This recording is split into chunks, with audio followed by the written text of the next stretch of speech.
You're listening to Speak English with Chat. On Chat English. Welcome back to Chat English, your cozy place for real conversations you can actually use today. Today, we are going to build an emergency brake for your English conversations. Imagine you are checking into a hotel and the receptionist speaks incredibly fast, so you just smile, nod, and say yes. But then they stare at you, waiting for a real answer, and you feel that instant wave of hot cringe because you just got caught fake nodding. I remember sitting in my very first team meeting in New York, nodding along to a 20-minute presentation I did not understand at all until my boss suddenly asked my opinion on the budget and my stomach completely dropped. By the end of this episode, you will have 3 native-level phrases to interrupt fast speakers confidently without ever using the robotic. Could you repeat that, please? I love that we are talking about this today because that feeling, that hot cringe you mentioned, is something every single person learning a language has felt. It is so universal. We call it the fake nod. You know the one. Your eyes get a little bit too wide, you put a frozen smile on your face, and you just move your head up and down, hoping the other person will eventually stop talking. Exactly. And the craziest part is that we do it because we think it makes us look smart. We think, if I just nod, they will believe I understand everything perfectly. But in reality, it is a trap. It's a complete survival reflex. It really is a survival reflex. Your brain is overwhelmed. The native speaker is throwing clusters of words at you, linking everything together, dropping sounds, and your brain just cannot translate it fast enough. So instead of stopping the conversation, your brain chooses the easiest way out, which is to pretend everything is fine. And it works right up until the moment they ask you a question based on what they just said. Like the hotel receptionist saying, "So, do you want the room with the city view or the courtyard view?" And you just smile and say yes. That is the worst feeling. Suddenly, the illusion is broken. You are caught, and the silence that follows that moment is so heavy. You feel like everyone in the room knows you were faking it. That's true for many of our listeners too. I know so many people who have agreed to extra work or ordered the completely wrong food at a restaurant or agreed to plans they did not want to make, all because they were too afraid to stop the fast English and ask for clarity. So we need to ask ourselves, why are we so afraid to stop the conversation? If we do not understand, why do we not just say so? I think it comes down to how we're taught in school. We're taught that not understanding means you're failing. If you don't know the answer on a listening test, you get a bad grade. So we carry that fear into the real world. We think that asking someone to repeat themselves is basically announcing to the world, "Hello, my English is bad." Exactly what we are going to fix together in this episode, because that mindset is completely wrong. But before we get to the fix, we need to talk about the warning. We need to talk about what happens when people actually do find the courage to stop the conversation, but they use textbook English to do it. Oh, you mean the classic, "Pardon?" or "I'm sorry, could you repeat that, please?" Yes, exactly that. You know the words, you understand the grammar, but when you drop a phrase like that into a fast, casual conversation, it completely kills the mood. It really does. The grammar is beautiful. It's perfectly constructed, but the music is missing. It has zero flow. When you're at a casual lunch with a coworker and they're telling you a funny story about their weekend and they speak a little too fast and you suddenly sit up straight and say, "I'm sorry, could you repeat that, please?" You sound like a robot. That's a great metaphor. You sound like an automated answering machine. It makes the other person feel like they are not talking to a friend anymore. They feel like they are giving a formal lecture. It creates distance between you and the speaker. And what usually happens next is that the native speaker gets nervous too. They realize you didn't understand, so they start speaking to you like you're a baby. They slow way down, they overpronounce every single syllable, and the whole friendly vibe of the conversation is ruined. Which is exactly why people go back to fake nodding. They try the textbook phrase once, it makes the situation incredibly awkward, and they decide, you know what, I'm never doing that again. I will just nod and smile forever. But you don't have to live like that. You can stop a conversation, ask for clarity, and keep the friendly, natural vibe perfectly intact. You just need to change your vocabulary and your strategy. So let's get into the very first technique. We call this the blame the hearing maneuver. The blame the hearing maneuver, I like the sound of that. Instead of saying you don't understand the English, which makes you feel insecure, you simply act like you didn't physically hear the last part of the sentence. The absolute best phrase for this is, "Sorry, I missed that last part." Sorry, I missed that last part. That is so smooth. It really is. Let's break down why this works so well. First, let's look at the vocabulary. The word is missed. Usually when learners think of the word missed, they think of transportation. You missed the bus or you missed the train. But in conversational English, to miss something means you failed to hear it or notice it. That makes sense. Like if someone throws a ball and you do not catch it, you missed it. Here, they threw words at you and your ears just missed them. Exactly. For example, you might say, "Sorry, I missed the time of the meeting," or "I completely missed your text message this morning." When you say, "I missed that last part," you're not saying, "My English is too weak to comprehend your complex vocabulary." You're just saying the information did not reach my ears. Maybe there was a loud noise, maybe you were distracted. It completely protects your confidence. I love that. It takes all the pressure off you. And there's a really important grammar piece hiding in this phrase too, the word that. Sorry, I missed that last part. Yes, using the word "that" as a placeholder is a massive secret to natural fluency. In a textbook, you might try to repeat the entire complex sentence you did not understand. You might try to say, "I am sorry, I did not understand the information you just shared about the new software update." By the time you build that sentence in your head, the conversation has already moved on. Right. Your brain has to do so much work to build that full sentence. But when you use the word "that," it acts like a magic box. You take all the confusing, fast words the person just said, you put them in a box, and you point to the box and call it "that." Sorry, I missed that. It is so efficient, and it's exactly how native speakers talk. We are lazy. We don't want to repeat long sentences. We just say, "I missed that," or "I didn't hear that." So let's actually train your mouth to use this right now. We do not just want you listening and nodding along with this podcast. We want you actively building muscle memory. We're going to do a pause and reply practice. Awesome. How does this work?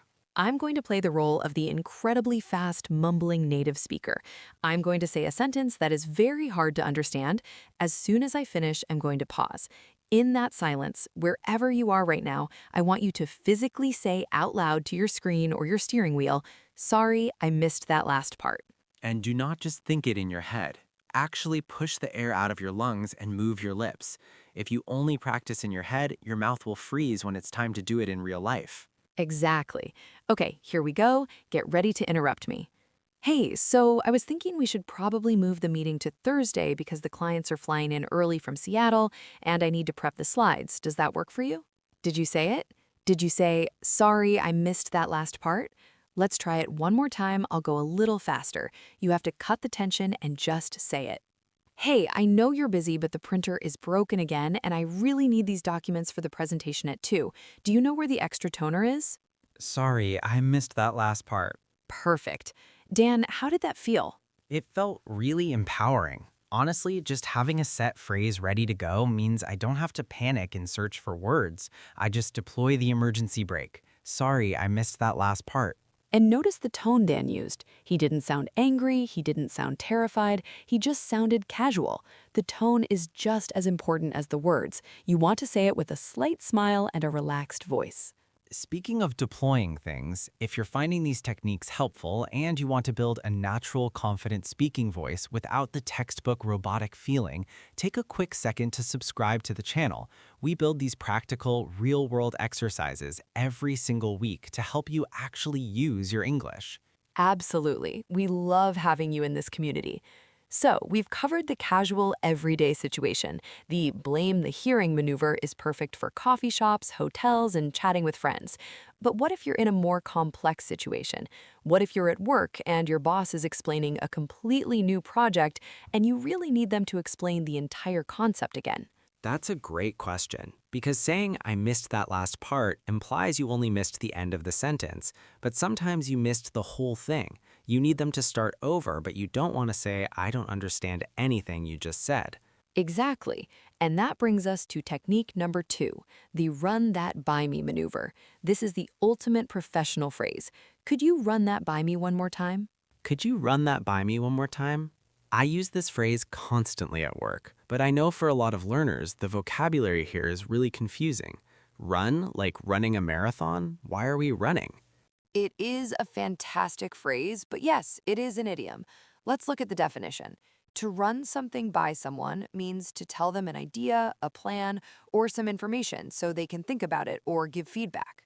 For example, if I have a new idea for a podcast episode, I might call Alice and say, "Hey, can I run an idea by you?" I am literally asking to present the idea to her. So when someone explains a complicated new process at work and they speak too fast, you can say, "That sounds interesting. Could you run that by me one more time?" You're asking them to present the information to you again. It is so much more natural than saying, "Please repeat your explanation." It sounds like you are deeply engaged in the work. It sounds like you're saying, "This is so important. I want to make sure I get every detail, so please present it to me again." And there is a cousin to this phrase that works beautifully in the exact same situations. It uses the word catch. I didn't quite catch that. Could you run it by me again? Let's break down catch because, again, we are not playing baseball here. We are not catching a ball. Right. In conversational English, to catch something means to comprehend it or hear it clearly. If someone says their name very quietly, you would say, "Sorry, I didn't catch your name." Or if you're watching a movie and the actor mumbles, you might say, "I didn't catch what he just said."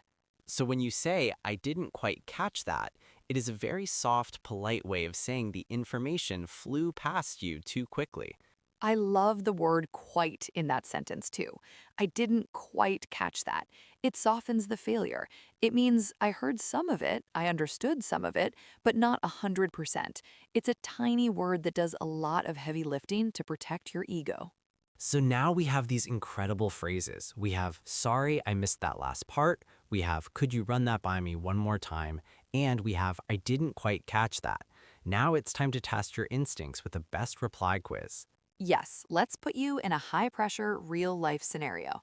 I'm going to describe a situation, and Dan is going to give you 3 options for how to reply: A, B, or C. You have to choose the one that keeps the conversation natural and polite. Ready? Here's the scenario. You're at work. A colleague from a different department walks up to your desk. They talk extremely fast about a new software update that affects your computer. They finish talking and look at you waiting for your approval. Option A. You say, "Your speaking is too fast for me. Please slow down." Option B, you say, "I do not understand this software. Repeat it." Option C. You say, "Sorry, I didn't quite catch that. Could you run that by me one more time?" Think about it for a second. Which one keeps the relationship strong and sounds the most natural? A, B, or C? It's definitely C, but let's look at why A and B are so dangerous in the real world. Option A was, "Your speaking is too fast for me. Please slow down." The problem with option A is that it sounds like an accusation. You're pointing a finger at the other person and blaming them for the communication failure. Even if it is their fault, saying "you speak too fast" puts them on the defensive. It makes the conversation feel like a conflict. Exactly. And option B was, "I do not understand this software. Repeat it." The grammar is technically okay, but giving a direct command like "repeat it" is incredibly aggressive in English. It sounds like a military order. Which leaves option C. "Sorry, I didn't quite catch that. Could you run that by me one more time?" It's soft, it uses the blame the hearing technique, and it uses a professional idiom that shows you're engaged. It's the perfect reply. And notice how all of these techniques completely avoid the fake nod. You're stepping up, taking control of the moment, and managing the flow of the English. Which brings us to the most important part of this entire episode. We have given you the vocabulary, we've given you the grammar, but none of it will work if we do not fix the mindset behind the fake nod. We have to talk about the emotional peak of this journey. Yes, because your mouth can know all the right phrases, but if your brain is still terrified of looking stupid, you'll still freeze. You'll still default to the fake nod. So here's the absolute truth that nobody tells you in language classes. Native speakers ask people to repeat themselves all the time, constantly, every single day. It's so true. I have to ask my friends to repeat themselves almost every time we go to a crowded restaurant. Half the time, I do not understand what my own family is mumbling from the other room. Misunderstanding someone is not a language learner problem, it's a human communication problem. I love that. It is a human communication problem. When you ask someone to repeat themselves, they do not automatically think, oh, this person is bad at English. They usually think, oh, I must have been talking too fast, or oh, it must be loud in here. Exactly. You are projecting your own insecurities onto the other person. You think they are judging your grammar, but they are really just thinking about whatever story they were trying to tell you. And here is an even deeper truth. When you fake nod, you're actually damaging the connection with that person. Think about it from their perspective. They are trying to share something with you. Maybe it's a funny story. Maybe it's important instructions. If you just blankly nod and smile, they can usually tell you're not really present. It makes them feel like you don't care.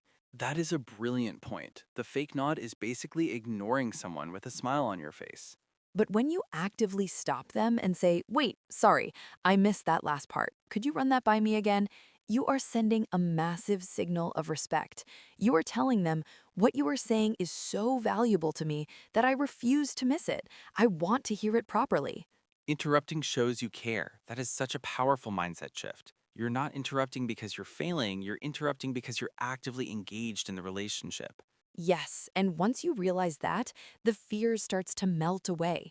You stop seeing fast English as a threat that you have to survive, and you start seeing it as just a natural part of communication that you can manage. You have the tools now.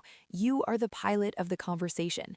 If the plane is going too fast, you have the right to pull the brake. I really want everyone listening to take a slow breath and let that sink in. You are allowed to stop the conversation. You do not have to be a victim to fast English. So let's review our emergency brake phrases one more time to make sure they are locked into your muscle memory. Number 1, for casual, everyday moments when you miss the end of a thought. Sorry, I missed that last part. Number 2, for professional situations when you need someone to explain a concept again. Could you run that by me one more time? And number 3, the perfect soft opening when the information just flew past you. I didn't quite catch that. If you take just one of those phrases and start using it, your confidence is going to completely transform. Because the moment you stop fake nodding, you start actually participating. And we want to know that you are committed to this change. We want you to make a public promise to yourself and to this community. So right now, open up the comment section under this video. We want you to type the word guilty if you have ever fallen into the fake nod trap. Just be honest, we've all been there. Type guilty and then write this exact sentence. I will stop fake nodding and say, I missed that next time. Write it out. I will stop fake nodding and say, I missed that next time. When you write it down, it becomes a real commitment. We read all the comments and we love seeing you guys take actual steps toward confidence. It really does feel like a big international family cheering each other on. It really does. Now you have your tools, you have your mindset shift, but we need to give you one tiny piece of homework to practice this before you go out into the real world. Because doing it with a real person for the first time is always the scariest part. Exactly. So here is your 24-hour challenge. Tonight or tomorrow, whenever you watch a YouTube video, a movie, or a TV show in English, I want you to wait until an actor says a line very quickly or mumbles something you do not understand. Which happens about every 5 seconds in modern movies. Yes, it really does. When that happens, I want you to literally pause the video, stop the movie, look at the screen, and push the air out of your lungs and say out loud, sorry, I didn't quite catch that. Say it to the TV. Say it to the TV. It sounds ridiculous, but you're training your mouth muscles to produce these exact sounds without the stress of a real human staring back at you.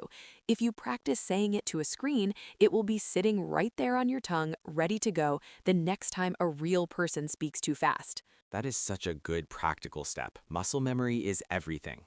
You've got this. You are allowed to take up space in a conversation. You are allowed to ask for clarity. Your progress does not have to be perfect. It just has to be real.